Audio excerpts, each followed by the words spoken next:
Jared Polin, FroKnowsPhoto.com, and in this video I want to break down some of my favorite photos from my recent trip to Paris, as well as show you some other photos that maybe aren't the best of the best, but I can use as a teaching tool to help you take better photos whenever you travel or whenever you're out there taking images. Because it's not just about showing you the best of the best of the best with honors, sir. It's also about sharing with you the images that might be slightly off and telling you or showing you what could make them even better. So bear with me through this video. I'm going to show you and talk about these images, and I hope you enjoy it, and I hope you learn quite a bit. So the first image right here is of the Louvre. We've got the Mona Lisa right here. That's the Mona Lisa. And you might be saying, Jared, why are you so far away? Well, one of the reasons I was so far away is I didn't want to wait in this line. There's actually now two lines that go and weeble wobble their way to the front so you could take a selfie with a crappy cell phone camera and get a picture of the Mona Lisa.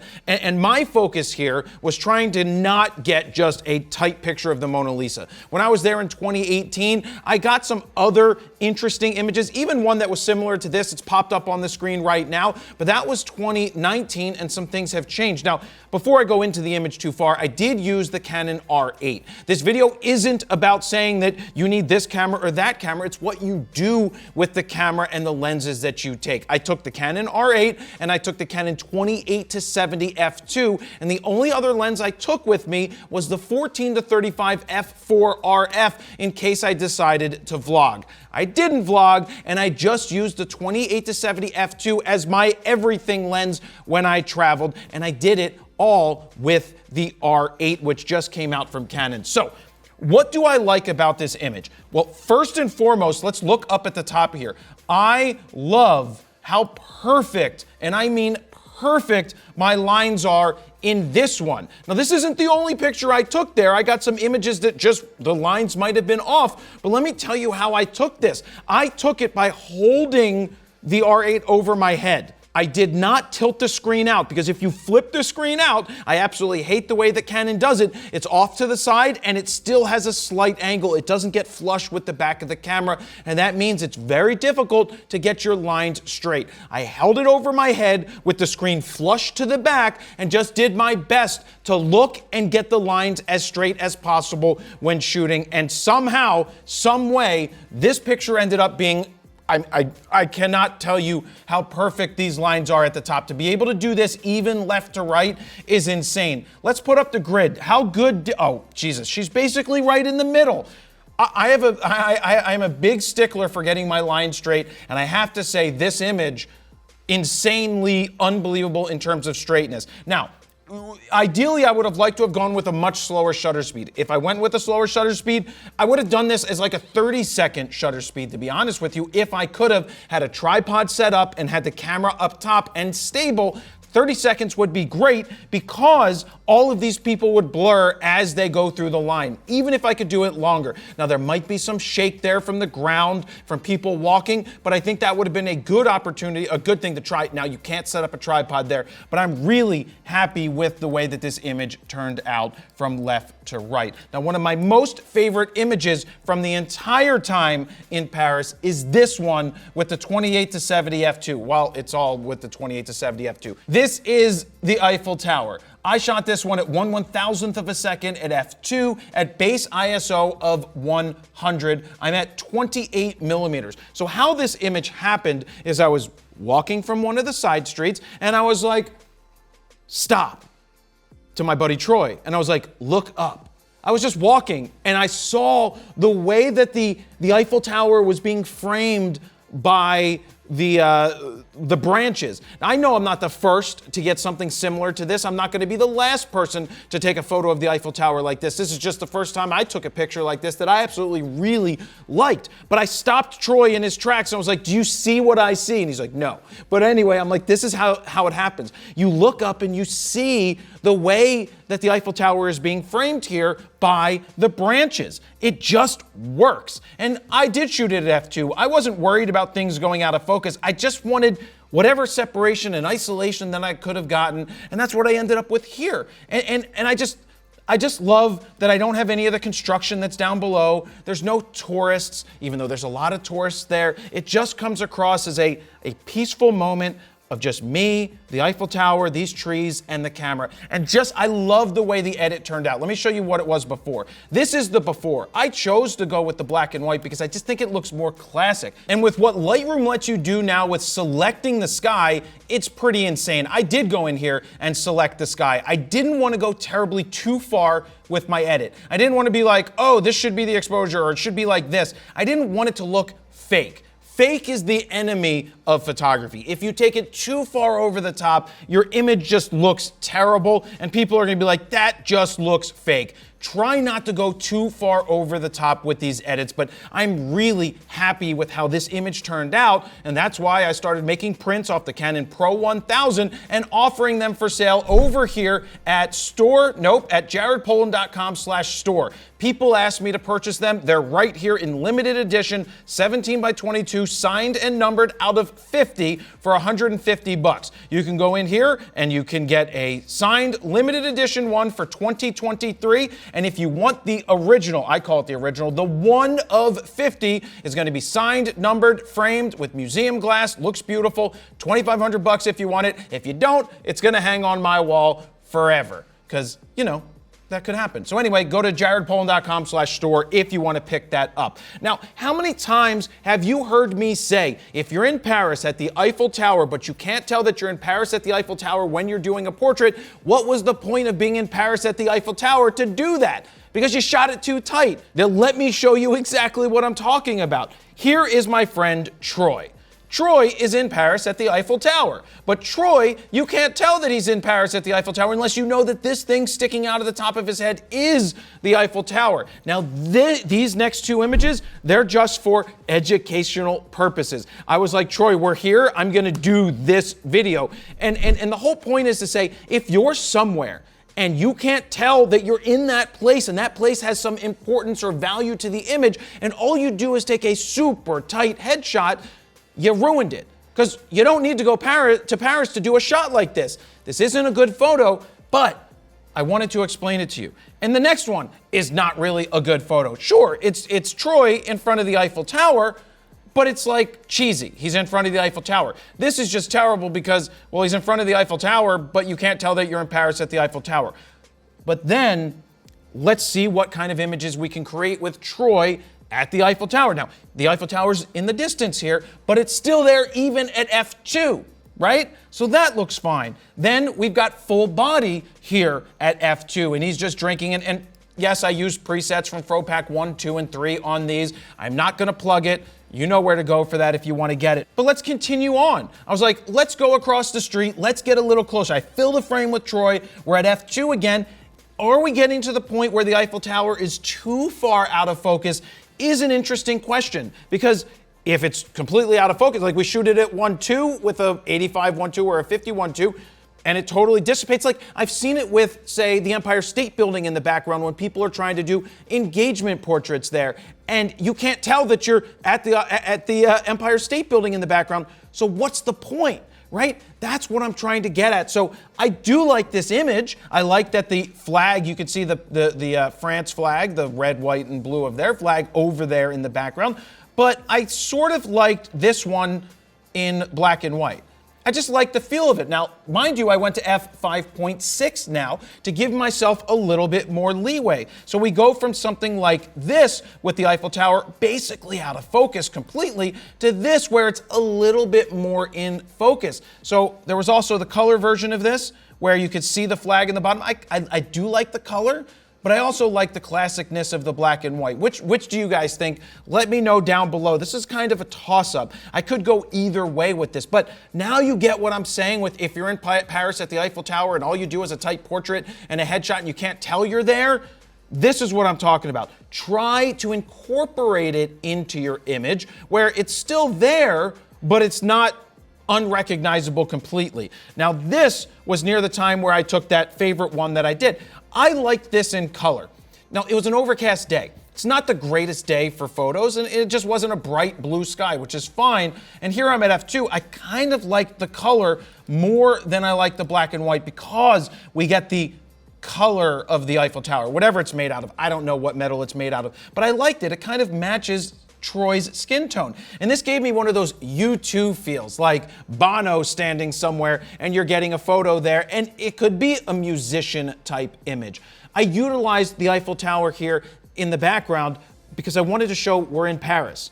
That's the point of what I'm trying to make with the whole, if you're in Paris at the Eiffel Tower and you take a tight headshot portrait and you can't tell that you're there, what was the point? This is the personification of that. So I hope you learned from that. There's more images to go through, but that's my main takeaway here. Another one. So we've got my friend Katie sitting here on the bench. She hates getting photos taken, but in this case it was raining and her back is to us, so she was totally okay with it. She was here in the park in Paris reading on her Kindle because that's what she wanted to do, just to relax and to figure out, just to sit there and be more Parisian. What I'll say is there's different sides of the Eiffel Tower. This is the further away from the building that's in the in the main area where the tourists go, where the road is. I like behind the Eiffel Tower because there's a long park there. You can sit on the benches. You can be more like a local. I try to stay away from the tourist spots as much as possible because it's touristy. I want to blend in as much as possible, and I want to feel as if I belong there, which maybe I do, maybe I don't. But in this case, I thought it was cool that she was sitting on the bench and reading, and there's the Eiffel Tower on the left-hand side. I just wanted to make sure I didn't cut off the tip of it, and so that's why I composed it this way. Now again, you're just seeing the best of the best here. I have some others that come up that aren't the best images, but all right, fine. Let's do it. I'm gonna take a sidebar here. Okay, I want to show you these. So here are a bunch of them around the same time. Well, you can see I cut off the bench on the bottom right here. Don't like that I cut the bench off. And it was raining, so I was sitting in the rain. I don't like my lines here. I got my lines wrong. So I'm not happy with the way that those looked. So I'm looking for a specific thing. I cut off the tip of the tower. Not good, but I like this composition better.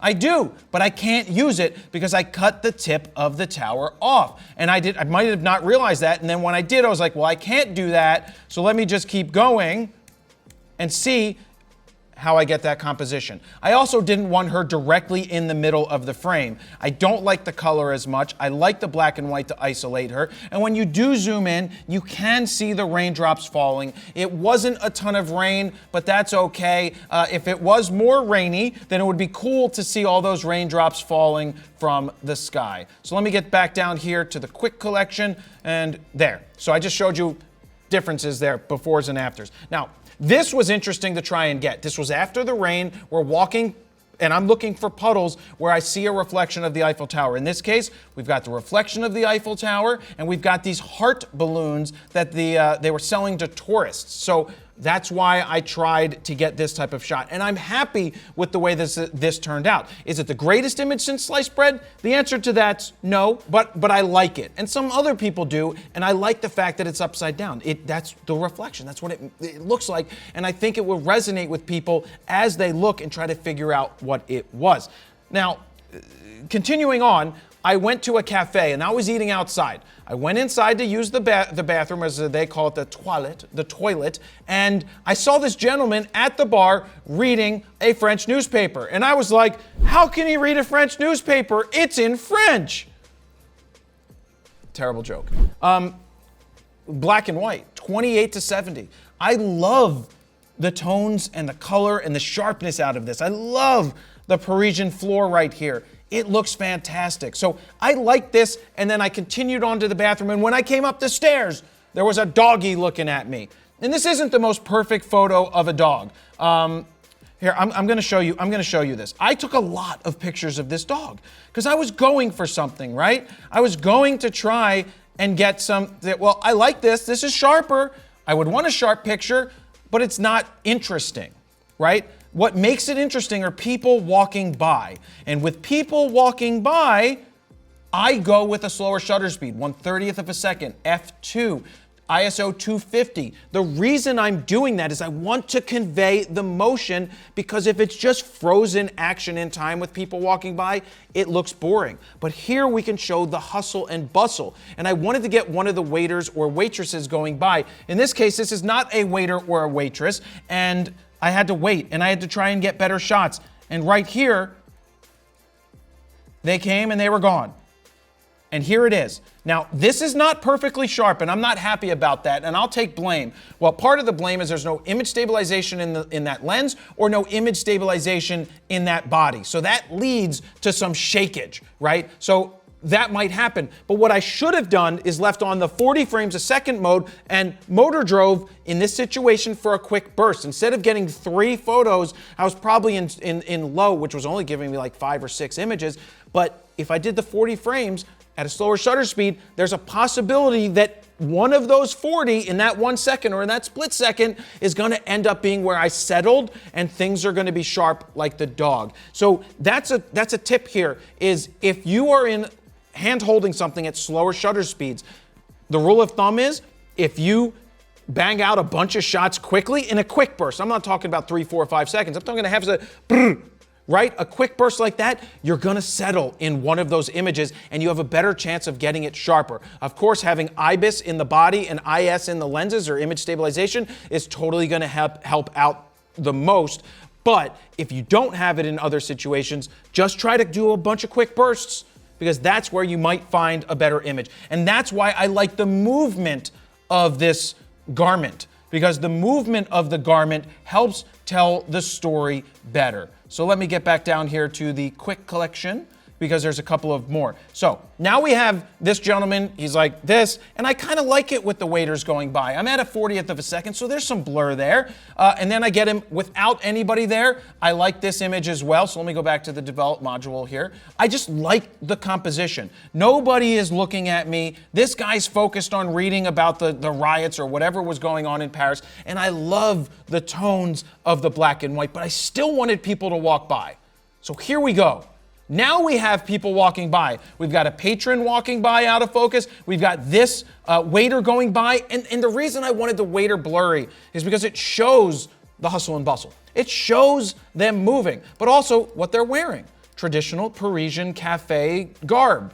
Do I like this image more? Sometimes I like it like just without the people in it. And then other times I like this because it shows the movement. Again, what do you guys think? Let me know down below which version you like more, but I do like this image. So if you're gonna go into these situations, I always go into these cafe situations. People will go, Jared, do you ask for permission? The answer is no, I don't ask for permission in this situation. But when the manager guy saw me, I made sure that I talked to him before I went back in. And then there was a reserved table for someone. Wasn't for me, but it was a perfect shot for where this guy was. And I asked the manager, I'm like, can I sit here for 2 minutes? And I took pictures. And then I went outside and I showed him some of them because I didn't want him to be like, what are you doing? And get yelled at. You just gotta feel it out, right? You gotta get the picture when you gotta get the picture. You don't always have to ask for permission, except in those other countries, you may not have permission just to shoot random people, but I did it until someone said no, and no one did say no. So that's that. Continuing on, I was walking down the street again, and I saw these buildings, the way that they lined up. We had one in the foreground, we had one in the middle ground, and then we had one deep in the background. Now, is this a great shot? I like it, but look at the sky. It was actually raining when I was taking this. It was drizzling, and look what you're able to do with the raw file, to pull it out.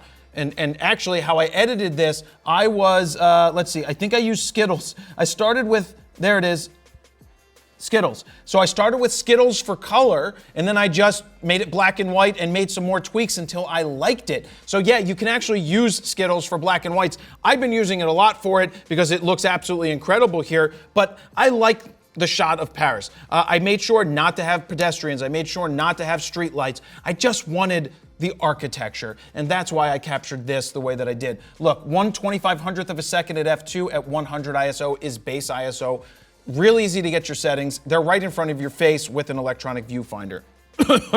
Excuse me, the black lung. All right, so the next couple images I'm gonna show with you. Now, bear with me. I know this is a long video, but there's lots of nuggets of information. That's why I do this. We went out to Normandy. A friend of mine and we went to Normandy because we wanted to go to Utah Beach. We want to go to Omaha Beach and see what is there to try and put ourselves in the position of the people that came on shore on June 6th, 1944, to get a feel for it.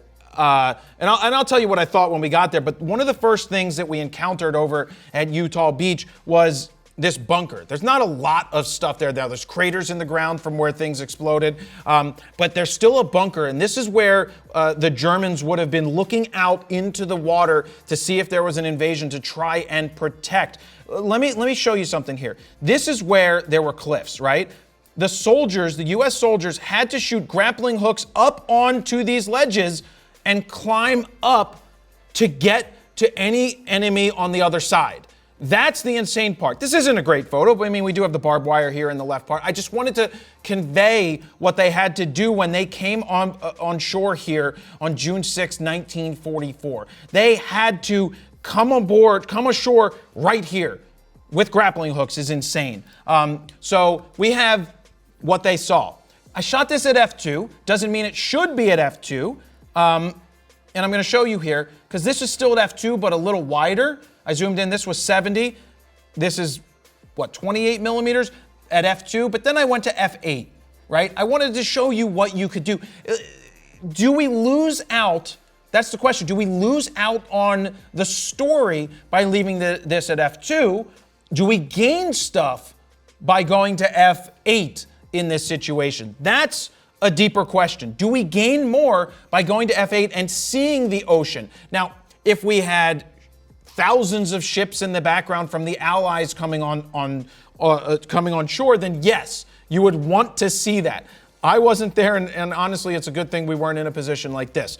So think about it. What would you do? Now, also, when you go to Normandy, I actually only recommend you going if you're going to be there for a specific reason, or if family members were veterans and it means something, because other than that, there's really not much there to see. The next set of images is from the cemetery where the soldiers are buried that came on aground. I think there's like 9,000 total Allies that died that day, or June 6th, coming on land, and I think 6,000 of them were possibly American soldiers, I think, or it was 3,000. My numbers could be wrong, I'm sorry. But I was looking for images here, and I wanted to find the Jewish headstones, because I'm Jewish, and not that it matters, but I wanted to just shoot those headstones. And the first one I came by was this guy, Joseph L. Ville. He died on June 7th, 1944. That's the second day, so they called it D-Day +1. And you know, the grass you weren't supposed to walk on, it was actually cordoned off, and you weren't supposed to go on it. I did go on it. I did ask a groundskeeper if it was okay, and they did say, yes, it's okay to walk on the ground there. Just quickly go get your image and then come back. I did ask to do it. Even if I didn't have permission, I probably would have done it anyway, just letting you know, just to get the image. But I came home and I looked this person up, and it's insane to think that this Joseph L. Ville lived in Philadelphia. I live in Philadelphia. And it says that on D-Day +1, they went out into the water to look for mines and was shot by a sniper. He left behind a 24-year-old widow and a 4-month-old daughter, which is absolutely insane. That's the thing about Normandy more than anything, is putting yourself in the mindset of what it was like on June 6th, June 7th, and the whole time that they were trying to invade and basically put a stop to World War II. Obviously, it didn't end on that day. But trying to think about what it was like, knowing the fact that one guy, it was from Philadelphia, same age as my grandfather, he's passed away since, but this guy was 23 years old, right? Just a kid coming on board, trying to, well, protect the world. So it was kind of insane. And that's the one thing that I took out of Normandy, is just trying to put myself in that situation and thinking about it. And as a photographer, what could I capture to convey that story? What could I do to just help people understand? Because look, this is Omaha Beach. This is what's at Omaha Beach. It's literally a beach town now. And yes, there's the history there. This is where they would have come ashore. This is where all of the barbed wire and all the triangular things were put into the ground, into the ocean, so that it made it difficult for the Allies to come ashore. And I just wanted to show this. This on its own doesn't mean anything. With the story of me telling it, it means a little bit more. We got a couple more images here before I wrap this up. This was Normandy as well. These are canola oil plants or canola plants that they get canola oil from. Is it the greatest thing since sliced bread? No, but I kind of liked how the church was sticking up in the valley back here. And so I thought that was cool to get that shot. So I'm happy with that one. And lastly, my friend was having a dinner with a bunch of people that ran the marathon, and they whispered down the lane and said, would Jared like to take a group photo? Well, Jared brought his camera for the reason of Jared was probably going to be asked to take a group photo, and I was like, sure. Mind you, I've got like 23 seconds to figure out the settings because people don't want to wait too long, and I'm in a low light situation. I know I have a camera that doesn't have image stabilization. I have a lens that doesn't have image stabilization. So what do I have to do? What do I think about? One, I know my ISO is going to need to be higher. Two, I know I can't be at f2 with my 28 to 70. Why can't I be at f2? Because I'm not going to get the whole table in focus. So I choose f9 and I focus somewhere on the middle person, right? You can't worry about blinks. You're not going to get all the people's faces perfect. And I know that I'm going to focus on one of these people in the middle at f9. And the shutter speed at 1/40th of a second was enough for me to handhold. If I had better image stabilization, I might have taken it down to 10,000 or 8,000. But here I know for them, they're not going to care that it's grainy or noisy. So I knew I had to get the shot, and to get everybody in focus the best that I could from front to back, I did it at f9, which the right exposure was 1/40th of a second at 12,800, focused in on the middle of the group, because that is going to give me the best leeway, the best chance of getting people in the front in focus and people in the back in focus. That's what you have to think about in these situations, because if I shot it at f2, one person's going to be in focus, everybody else is going to be blurry. So even in situations where you need to act quickly, you need to move fast, you still need to think about the fundamentals of photography. If I'm doing a group shot and it's a long-ass table, high aperture, which means I'm cutting down on light, which means I need to raise my ISO, which means I need to drop my shutter speed to compensate because I don't want to go too high. Think about it. So I hope you enjoyed this video. There's a lot. I like talking about images. I like showing you the images that didn't work, the images that did work, maybe ones that just missed, what could be better, what do I like, what don't I like, and as well as ask you some questions. Do you prefer the color or the black and white? So hopefully you guys interact and let me know down below. So I thank you guys very much for watching. Let me know if you have any feedback. Jared, Polin, FroKnowsPhoto.com. See ya.